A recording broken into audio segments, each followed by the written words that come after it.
Nadapa ako kanina, nag-scooter ako.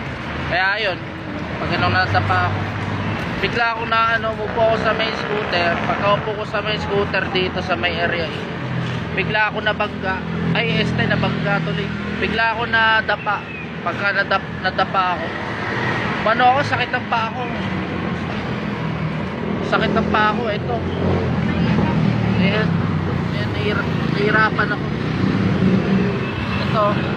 Ayan, nahihirapan ako. Di basta, may sugat. Ayan o.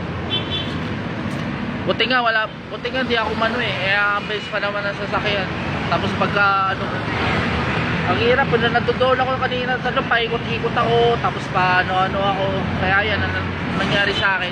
Nadali ako na adulas ng scooter. Bakit yung manibela ko, ito.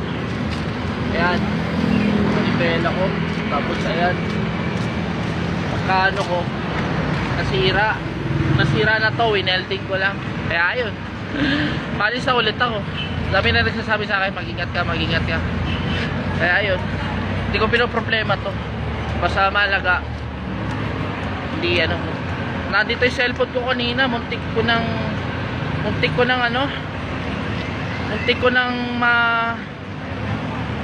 masira. Akala ko mababasag yung LCD.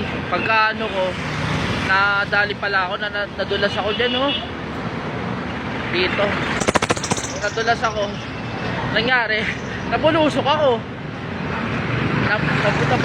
dyan sa may highway. Ang dulas nga Tapos ayun,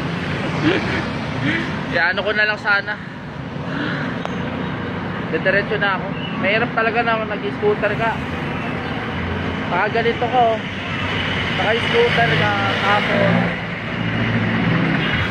naka-scooter ka tapos hindi mo alam, pag-upo mo na pala, na sumakit yung paa ko. Kaya yun, bye bye.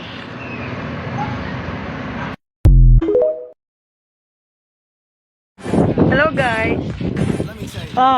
Hi ka. Dilim. Safe mo yan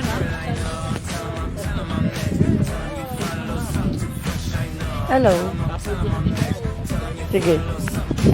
Hello guys, dito po tayo ngayon na Kadiwa. Ayan, sama ko.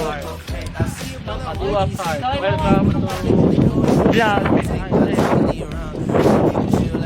Channel. Dito kami sa Kadiwa Park, na kung saan ay dito kami ngayong hapon na masyal. Kanina pa kami dito nung ang bandang alas 3. Oy lang yan. Nagsulat.